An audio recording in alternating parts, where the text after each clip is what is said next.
All right, everyone. Thanks for coming to the Techlahoma Town Hall this year. We got some pizza on the back counter for you if you want to grab a bite and then have a seat. The agenda today, we're going to go over our mission and our kind of current programs, what we're doing this year, what we've done this year, very current active stuff. I'm going to give you a brief history of Techlahoma in case you're new to Techlahoma or have not heard of it or are curious more about it. I'm going to give you an update on the membership campaign that we ran starting from October through the end of the year. And then we're going to have an impact report from Luke Crouch, the Vice President, and then I'm going to talk a little bit about maybe what's in the future for Techlahoma, kind of what we want to do next year. If you want to join us online, we're in the Town Hall channel on Slack. You can ask questions there, and we'll field some questions at the end of it. If you're not a part of the Techlahoma Slack, it's just slack.techlahoma.org. You can enter your email and get an invite to our online community. And then we're streaming on this online on twitch.tv/Techlahoma. So if you have any friends or coworkers or whatever who you think might want to listen to this or see this, send that to them, please. Okay, so our mission is to advance Oklahoma's grassroots technology community, and we do that in a number of ways. We do that with user groups. We have 32 user groups across the state right now that Techlahoma directly supports. That includes paying for space, food, equipment, anything that is needed to run those technology user groups. We have a lot of them. Luke, in Luke's impact report, he'll go a little more in depth on some numbers and the groups, where they are, what they are, that kind of thing. We run 2 big tech conferences a year, Thunder Plains and 200 OK. Thunder Plains is in Oklahoma City, and 200 OK is right here in Tulsa. We also run some workshops. All of these are focused on digital literacy, tech training, those kinds of getting people to learn tech skills, grow the tech community. That way, workshops are more of an in-depth. A user group might be like an hour, and you might have a presentation or a couple small presentations. A workshop would be something more in-depth, like actually people bringing their laptops trying to learn something. And then we have civic tech projects. So we support 2 Code for America chapters, Code for Tulsa and Code for Muskogee. Carlos Moreno right here would be the guy to talk to about those. Yep, back there.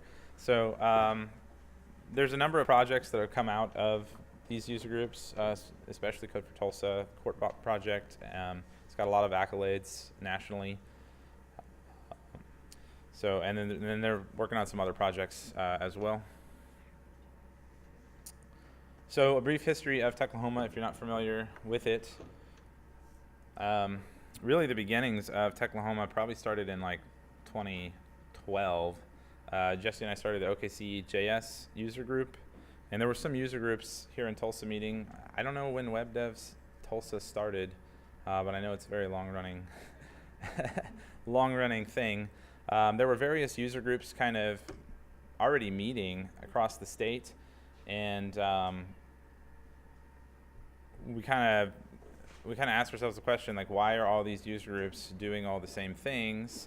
Why isn't there something like that exists above the user groups to kind of serve the user groups and take out some of the work from each individual user group? So for instance, if you started a user group, a random technology user group, you wouldn't have an audience. You'd have to find space. You'd have to pay for food. There's a lot of logistical things. Who would you announce that to? Like, how would you get people to the user group? So we started Techlahoma. We started thinking about this, and then we eventually founded Techlahoma in 2014. Jesse Harlan and Amanda Harlan, and then myself and Ryan Haig in Oklahoma City. We founded this as a nonprofit organization.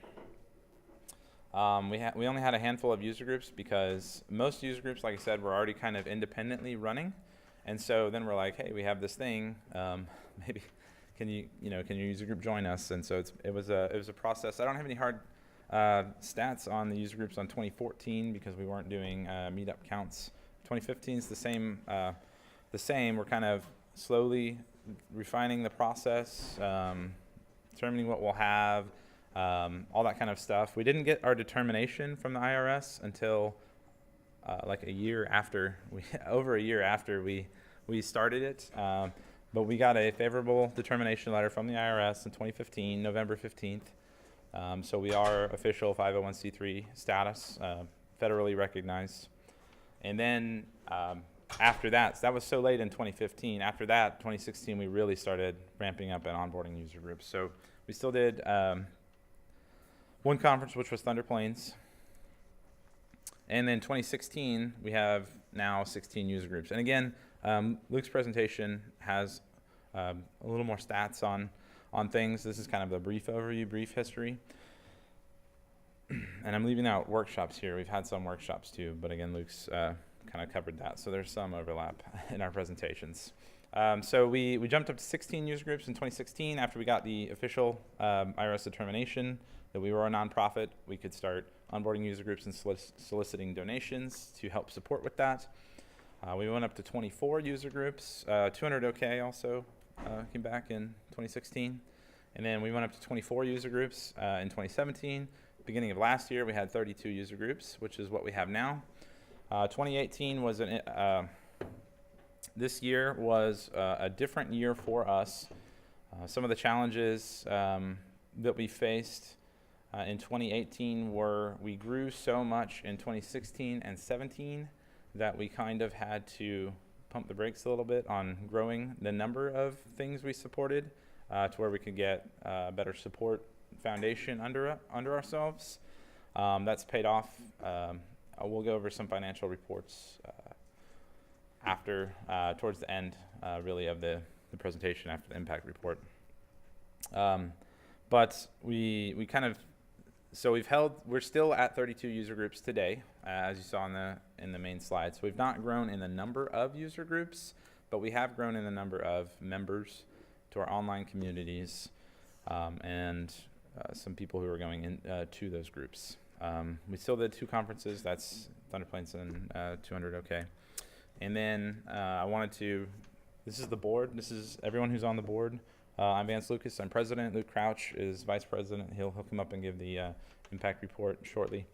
And then everyone else who's on the 2018 board is listed here. There's a few of them in this room right now. The 2019 board was just elected. This is the first time I'm announcing it publicly, but we've added at the bottom Diana Barnes and Kristen Garcia. So congratulations and welcome to the board. The membership campaign update. So if you were at any Techlahoma user group or event in October, you heard this pitch. You might have heard this pitch a number of times. This was the membership campaign update. Don't worry, I'm not going to do it again to you. But it's basically us trying to build a strong foundation of monthly gifts from a lot of different people, so that we don't have a situation where we're totally dependent on one or two or a handful of generous companies, but we have a real grassroots support from the community for what we're doing for the community. So our goals in that campaign were to get 100 monthly subscribers and to get at least $1,000 a month under us. These are the results, and I say 2019 campaign results. I'm supposed to say 2018, but the results are that we ended that campaign. Well, we've not quite ended it. We're still working on it a little bit with a few specific people, but we've got 78 monthly donors so far, and we're at $1,472 a month, which is a little over $17,000 annually for our membership campaign. If you would like to be a part of that and are not, you can go to techlahoma.org/donate, and you can see the options for donation there, all the way down to $8. We would appreciate any and all donations. And I'm going to give it to Luke here for the impact report, and then I'll come back up and share some numbers and other things with you.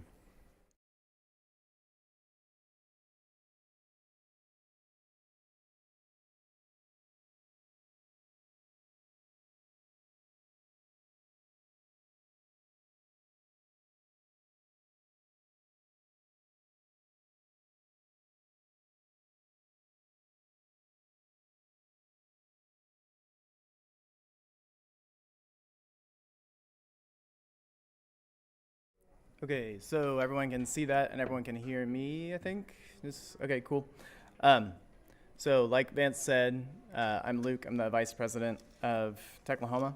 And I wanted to share some impact reports. So I've been tracking some of the more like number type things of what we do throughout the year. And I'm just going to summarize it today. But before that, if you know my talks, I sometimes do lots of pictures, lots of slides, and stories. So I wanted to couch this and bookend this with sort of a story that maybe some of you have heard. It's kind of a common parable. So once upon a time, there's this old man who goes to the ocean to do his writing, and he had a habit of walking on the beach every morning before he begins his work. And then early one morning, he's walking along the shore, and after a big storm had passed and found that the beach is just littered with starfish, like as far as you can see, right? And then the distance, the old man notices a small boy approaching, and as the boy is walking, he's pausing every so often and occasionally bending down to pick up an object and throw it into the sea. And the boy comes closer, and so the man says, "Good morning, what is it that you're doing out here?" And so the young boy pauses and looks up and says, "I'm throwing starfish into the ocean. The tide has washed them up onto the beach, and they can't return to the sea by themselves. So when the sun gets high, they'll die unless I throw them back into the water."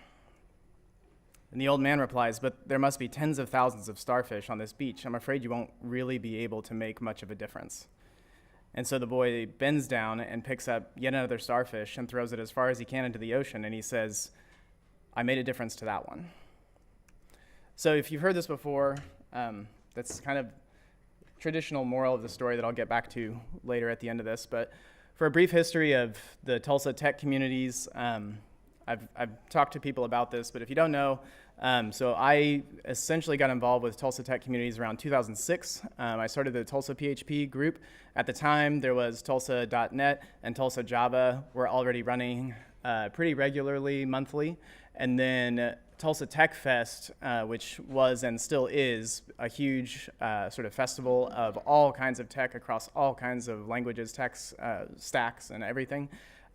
There's like 500 or 600 people that would go to Tulsa Tech Fest every year. And so it's a great way to sort of see a ton of different people across the Tulsa tech community, and the intersections that happen there is really what led to us forming Tulsa Web Devs, because Josh was running Tulsa Python at the time. I don't see Tim is not here, but Tim was running Tulsa Ruby at the time. And all of our groups were sort of like inconsistent, and we didn't have meetings all the time, which started to kind of, the community just wasn't very strong. So the three of us got together and decided to combine all three of those groups into one group called Tulsa Web Devs, and we committed to doing absolutely monthly meetups will happen for at least a year and see how this goes. And this is the same advice I give to anyone who wants to start a group. You have to be consistently meeting, and the first bit that you're meeting, it may be almost nobody shows up, but as people get it on their calendar and they start to see each other and they come to expect it, that's how it actually has staying power. So if you want to do a group, I always suggest you commit to at least a year. But we started, that year was 2010 for Tulsa Web Devs. And then sort of very quickly in Web Devs, we started getting into the civic tech stuff that Carlos is going to come up here and talk about, where we are at today. But in 2011, we started officially the Code for Tulsa Brigade. We worked on the transit, Tulsa Transit, getting their bus routes and everything onto Google Maps. So we helped that to happen, and that sort of kickstarted all of our civic tech projects that have happened since then. So since then, we have operated kind of the way that I'm going to describe Techlahoma operating and the impact that we've had coming up to today. And so our major programs in Techlahoma, like Vance mentioned, we have a lot of meetups. We do conferences, workshops, and civic tech. So on the meetup side, the numbers are, on meetup.com, we have over 6,500 members in our meetups on meetup.com.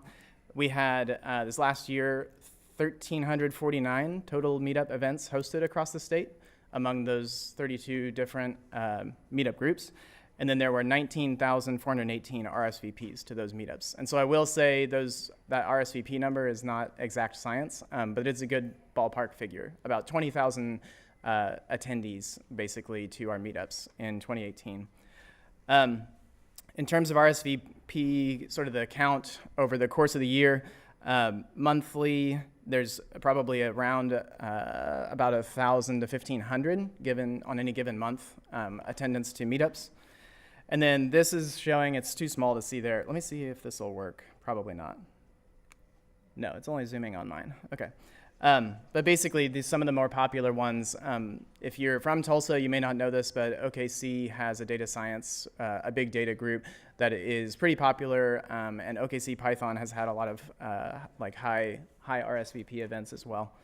And then these are just some of the comments that get left on our meetup events, people leaving very glowing comments, and then sometimes comments like need better audio, which now we have, for example, this microphone.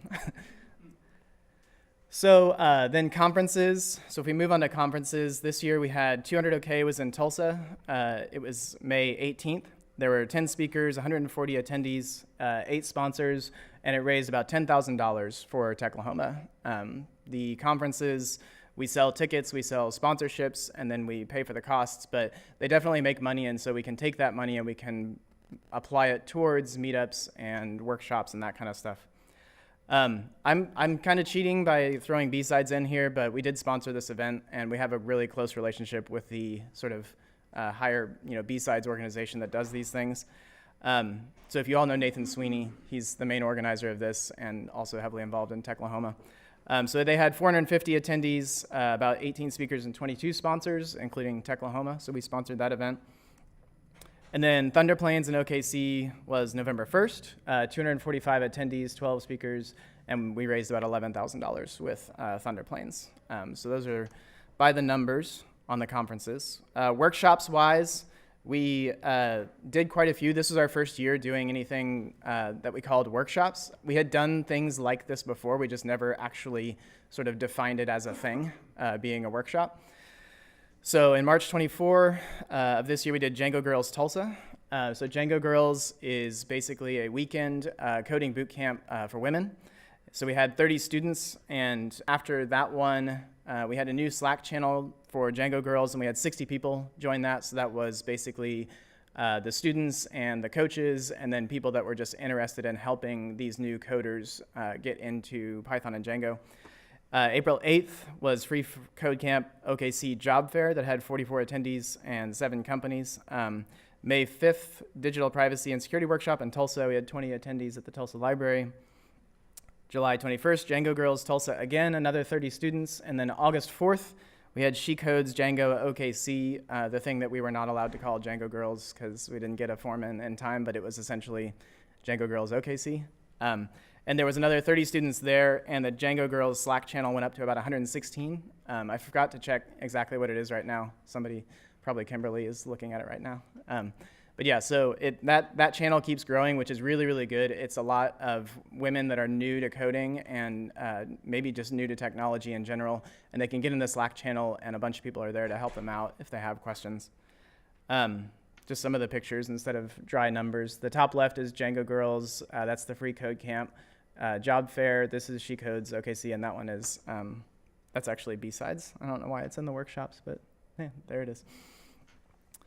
On the civic tech front, I'm going to have Carlos come up and talk about these because he sent them to me, and one of them is awesome and hilarious. So.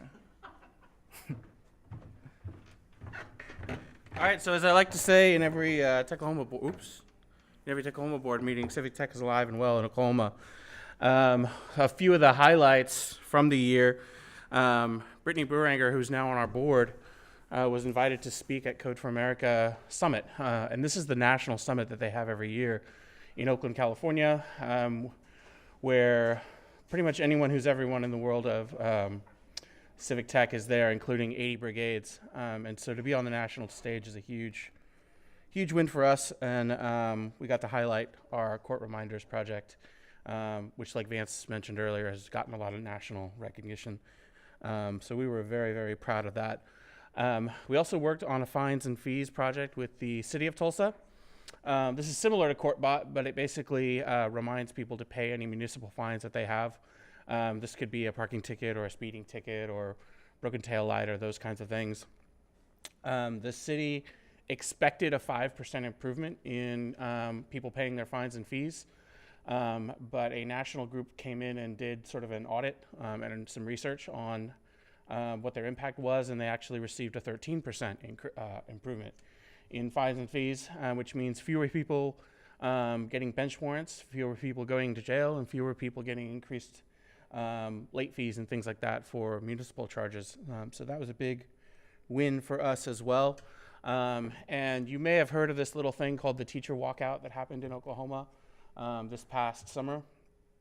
And so what we did is worked with a nonprofit called Hunger Free Oklahoma to locate summer meals so that kids who were on the free and reduced lunch program could find places where they could get food while they weren't in school. And so these are places like libraries, churches, food banks, anyone and everyone who was helping out with the food effort, both during the walkout and then throughout the summer. We had 1,000 people visit the summer meals site throughout the state. So that was a huge win for us as well. And is Victor here? I thought I saw him, but maybe not. Anyway, so huge shout out to Victor Ogbase, who built this in Leaflet.js. And we are actually going to be using this code on another project come spring for the Parks Department. So that is going to be awesome. We hosted a criminal justice summit in August where we got to hear from a new organization called Open Justice Oklahoma. And we partnered with a criminal justice advocacy group over at All Souls Church. And so it was kind of bringing together lots of different communities to talk about and work on criminal justice projects. So that was a great event that piggybacked off of a previous event that we had done in December of 2017 with Reveal News, who broke the story of the rate of female incarceration in the state of Oklahoma, and their work on collecting the data for that project earned them an Emmy nomination. And on their page, describing their Emmy nomination, they mentioned us. So congratulations, we were nominated for an Emmy Award. So civic tech, huge component in the work that we do throughout the state. And we're only going to get bigger and better and more awesome in the projects that we work on in the coming year. So we're already kind of ramping up for the things that we're going to be doing in 2019, and I'm really excited about it. So yeah, I'll turn it back over to you guys. Thank you, Carlos. So then this couple more things. Something that we do, it's not really a program, but if you're around Techlahoma, you're probably on our Slack. And I find the Slack statistics kind of interesting. So there's a lot of messaging. You all are very chatty on Slack. So the Slack numbers, the raw numbers, we have 2,000 members on Slack. There's 418 weekly active users, and there's 159 public channels. So that's been growing since, just growing a little bit. It really spiked up, obviously, the first year, but it still just keeps going up, probably about 5 to 10% every month, I'd say. We get more members and more active users. And then another interesting one is where the messages are read. So the stuff that you all see in public channels is only 49% of the talk and the chatter and the collaboration that's going on Slack. 41% of what happens on Slack is going on in direct messages. I just thought that was like super cool to know that, even if the public channels, if they're not very active, like people are definitely using Slack to talk to each other, which I think is really cool. And even more pronounced in where messages are being sent. So public channels only 14% and direct messages is 75% of all the messages sent. So I thought that was kind of cool and interesting to know that even though we don't see all of the chatter that's going on Slack, there is a ton of it. And then finances, I'm going to do a really bad job at this. So Kendall Wirtz is our treasurer, who has done an amazing job all year, but she's not able to be here because her kid has actually got RSV, so she's at the hospital with them, helping them get better. So this is essentially our income statement. That Zoom trick didn't work, did it? Will it? Let's try. Oh, wait. Oh, look at that. Y'all, I just hacked it. So this is kind of a 3-year running. So that last one is 2016, where I think we had just started using Zero, and so that's why there's like almost no numbers in it. But also were not fully onboarding a bunch of groups and stuff yet, so we didn't have. yeah. So in 17, I think like Vance said, that was a huge, both 16 and 17, there was a big uptick in activity, groups we were supporting, all that kind of stuff. And then just to save you the rest of it, the bottom line is basically that in 16, we had a loss because we scaled up like really, really big, really, really fast. But then in 17, we got better. We sort of got things under control. And then this year, we are actually now back to making about $10,000 profit, which we're a nonprofit. We don't really make profits. It's just $10,000 to carry over into next year's programs. So Kendall can give you all of the nitty-gritty details on everything that goes into that. A lot of what she did this year was, there's a lot of zeros in the 17 column because we just sort of put a whole bunch of things into one category. But she went in and really categorized everything to exactly what it was. So now we can look at things where, like, if our membership campaign is not making as much as it did from one year to another, we know, like, if we're making more or less in certain areas, we can now identify what those areas are. So they maybe conferences did amazing this year, but meetup sponsorships didn't go great or whatever. So Kendall's done an amazing job organizing all of our finances this year so that we can make nice, pretty numbers like this. But this is probably what, most people are interested in, is just the net increase this year as we are carrying over $10,000 from this year. So closing thoughts, I promise I get back to the traditional moral of the starfish story, is that basically, you're supposed to have an attitude like the little boy hoping to touch the lives of a few people, even if you feel like you can't impact, everybody that you want to. And I certainly have, really good days at Techlahoma where I am feeling like the little boy getting to touch someone's lives directly. My favorite is actually at a Django Girls when one of the students did, this like massive fist pump because she got something working finally, which if you're a coder, you know how insanely frustrating it can be for hours at a time. And then you finally make a breakthrough. And so it was awesome to see her do that, right, and sharing that. And then there's other days where I feel like the old man, kind of despairing, how much impact can we actually have, especially when a government hires pays an out-of-state company to build something that Code for Tulsa already built in a weekend. Yeah, that's the old man story. But really, on my best days, what I actually realize is that I am actually the starfish, and the people in Techlahoma are really supportive. They're fantastic to collaborate with, and they make an impact on each other, and they make an impact on the entire state. So that's pretty much the end of my show, and now it goes back over to Vance.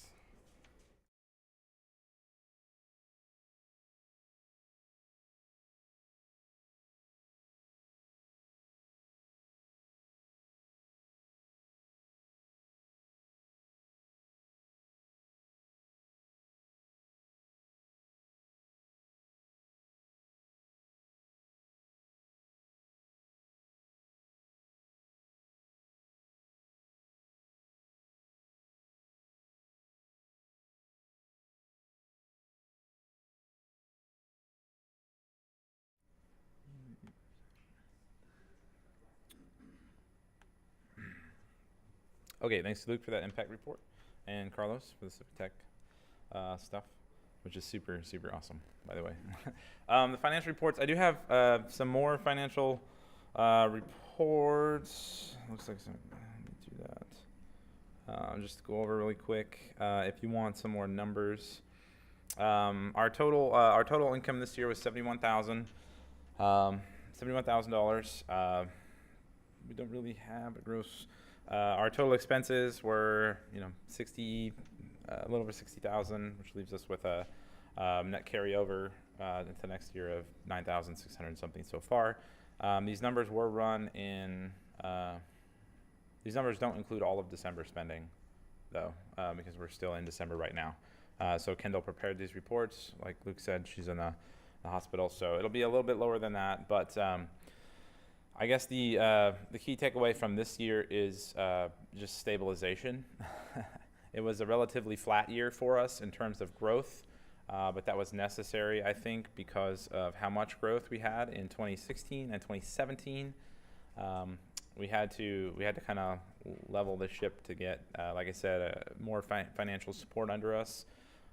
Most of our fundraising comes from our conferences in bigger chunks. So this is 200 OKs balance sheet of what we made. We made a little over $10,000 net from 200 OK. So if you went to 200 OK or bought a ticket, thank you very much. You're supporting Techlahoma just by buying a ticket to our conferences. They really are some of our biggest fundraisers for the year.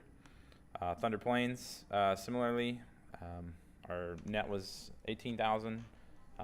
We did have a partial split from that with Innotech, so I think our actual net was about a little over 12,000, some 12,000-ish something dollars for Thunder Plains. So again, if you bought a ticket to Thunder Plains or attended Thunder Plains, thank you very much for supporting your local tech community.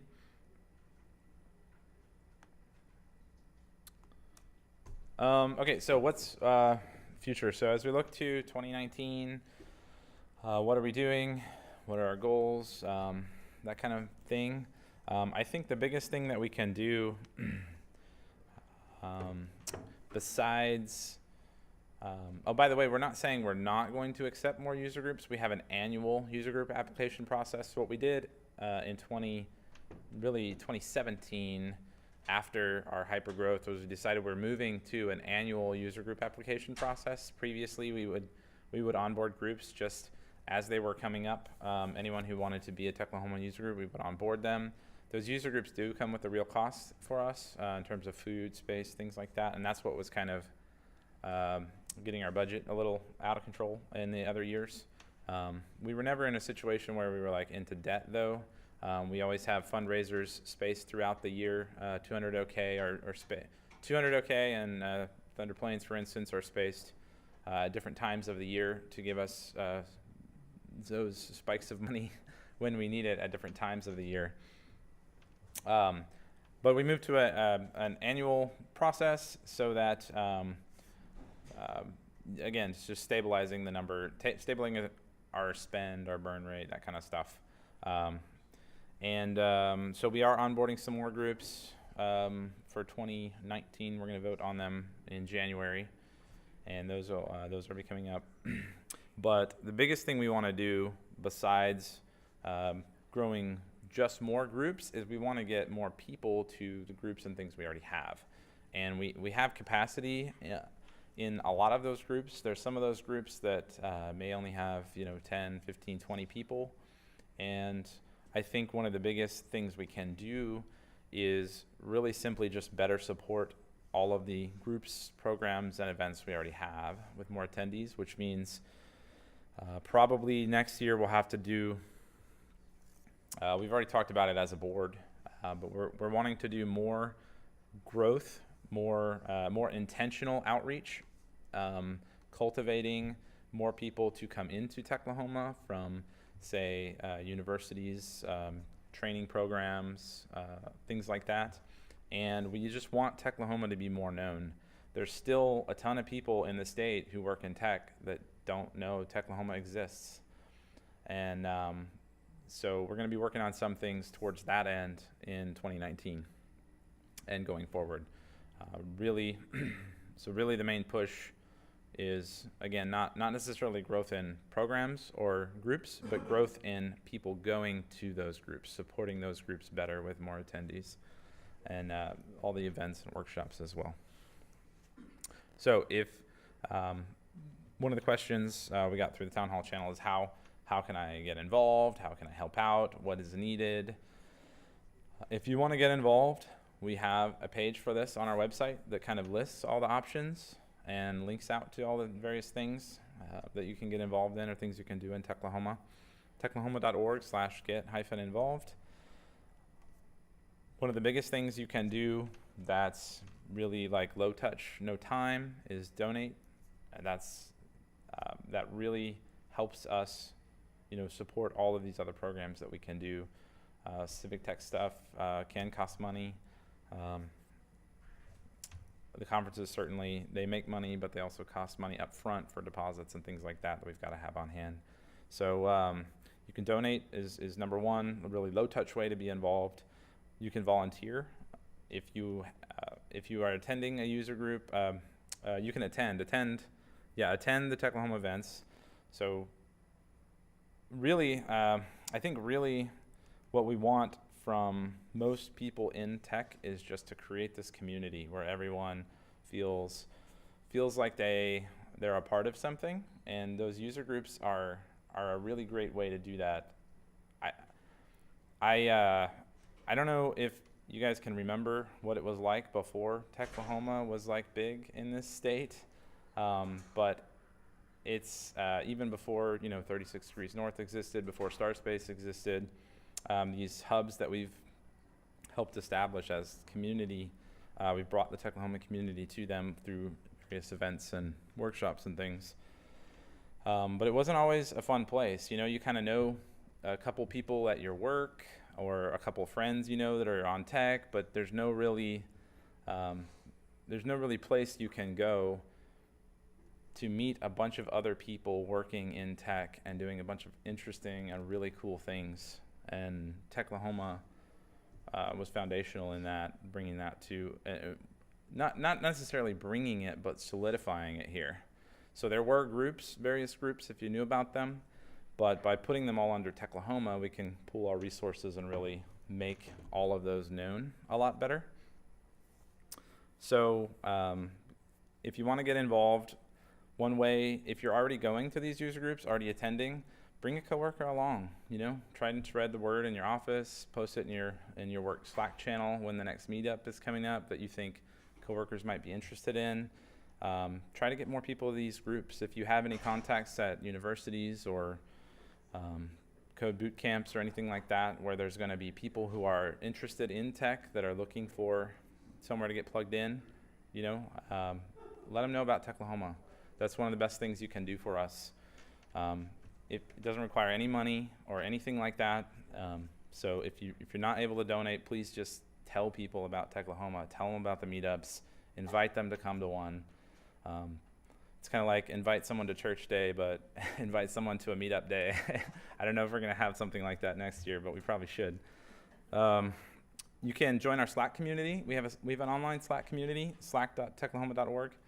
And you can put in your email. It'll send you an invite to join. That's completely free for you. Slack provides that to us for free as a nonprofit. So thank you, Slack. And then if you are interested in possibly doing even more and getting directly involved in the board or some of the kind of stuff that we're doing behind the scenes, there's 15 board members. 4 of those are officers, and the rest are normal board of directors. Everyone in the board, the minimum requirement basically is that you've been volunteering for a year already in any kind of capacities. That can be running a group, that can be just helping with a group, that can be helping with a conference, anything like that. So if that's something you're potentially interested in, I would make sure you meet the minimum requirement of a year of volunteering for Techlahoma already, and then you can talk to an existing board member, and they can nominate you for that. That's how this that's how the 2 new board members got on the board this year. They were nominated for that, and then we voted. So there's a bunch of ways to get involved. They're all on that page. Is there any other questions on how to get involved or anything like that? Okay, I want to say thank you to all our donors, all our supporters, all our volunteers, all the sponsors of all of our conferences and events. It matters a lot to us. We're small enough to where every donation, every sponsorship really matters and makes a difference. And every volunteer, especially, we run on volunteers. I don't think I had anywhere in this presentation, but we're 100% volunteer based, so nobody's getting any money from anything they're doing. And some of these conferences can take, and bigger events especially, can take a lot of time to organize and plan, and all of that's volunteer basis. All the streaming, the AV, Kimberly's done a fantastic job. Thank you. And looks back there, streaming right now.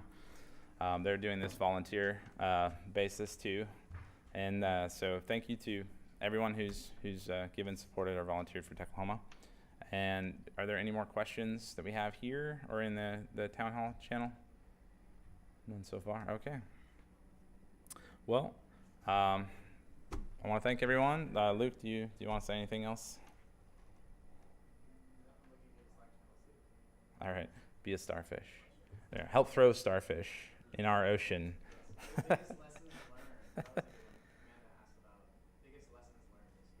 Yeah, I think. Well, I think one of the main reasons why we kind of intentionally made this a flat year is that if you're growing that much, it also takes significant more effort fundraising to support that growth if you're a nonprofit. So yeah, I guess we're trying to make this into a very sustainable long-term thing. So I don't know, that really was one of our main focuses this year. Yeah, just come on up. Why not? Luke might have some. Yeah.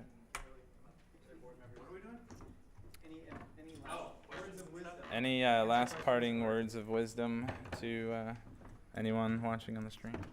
So one of the things that I discover more and more about Techlahoma and really just any sort of these efforts, they probably, when Vance and I rushed to put slides together, it probably looks a lot more structured and organized than it is. Like, there's this sort of facade that like, oh yeah, look, they have an actual income statement and things, but there must be some, barrier for me actually getting involved, but it really isn't. I mean, a lot of us are exactly like, we were just coding and we were kind of like bored and lonely coding with the same people over and over all the time, and so we just like went to a meetup sometime, met some people, and then we're chatting with them and thought, oh, it might be cool to try and put Tulsa Transit onto Google Maps, right? And then 5 more years of those conversations turned into like all the stuff that Carlos talked about, right? So all of the stuff that like is very well dressed and looks very well structured, organized, all that stuff, it is very grassroots organic at Techlahoma. Like everything starts with just some conversations at some of these meetups or some of these events or whatever. And so don't feel like there's some invisible like barrier to getting involved, even on very serious, like even the things that look really, really big, structured and organized. Like it really just starts with grabbing someone and saying like, hey, that sounds kind of cool. Like I want to get involved in civic tech, right? Like that's pretty much how all of those ideas, absolutely, everything that we do like in that area, and a lot of like, oh, would it be cool if we had a workshop about this, or would it be cool if we had this? Like, yeah, that would be kind of cool. Now, if you say that to us, we're going to tell you that you probably need to do a lot of the work, but we're going to help you do it. But yeah, like just any ideas or conversations, that's how a lot of this stuff that gets turned into these, slides, that's how it starts. I guess that my biggest takeaway, or even just looking into next year, is we need non-coders. We've got a lot of very, very, very talented developers who are all part of all of these workshops and events, and especially in the civic tech world. But we need designers. I'm a graphic designer. I don't know half the stuff that Vance and Luke talk about, or Patrick and all his Internet of Things stuff. Like it all goes over my head. But I'm a part of this community because I like to learn and I like to connect and I like to build these cool projects. And the technology part of it's not the hard part. It's talking to elected officials about why this should be done better, and why filling out a PDF file that you have to print out and mail to an office is not the most efficient way to fill out government forms, especially license plates. So that's a civic tech project that we can work on. Let's make the license application better. But yeah, it's the meeting and connecting. It's the knowing the policy. It's the design. It's all the user experience stuff that has to go into it. It's writing. So we need people of every single talent you can think of. We need marketers. We need social media people. We need journalists. We need writers and photographers and all of the above. So if you know anybody who has any kind of passion for making Oklahoma a better place. This is the organization that they need to be a part of. So that would just be my call out is we need everybody to help make this community great. So let's welcome our newest board member. Yeah, awesome. Hi, everybody. So I guess I've been a board member for a day or something now. Introduce yourself. I'm Diana Barnes. The biggest lessons that I've learned this year leading Code for Muskogee is project planning, trying to figure out and learn how to actually be more organized, things like that. But the biggest thing is diversity, and this kind of plays off of what Carlos was saying is not only do we need non-coders, but we need to consider the perspectives of other people who we need to attract to help grow, whether it be gender, ethnics, or even the non-coders, government officials, whoever, and try to think of what it is that they need to get out of this organization and how do we market to that organization, and then how do we get them involved with us. So that's it. All right, thank you, everyone. Thanks for coming. Thanks for listening. Do we have more questions online? Okay. No online activity, apparently. Okay, thanks for everyone for coming. Please get involved or help out somehow. Thanks. Bye.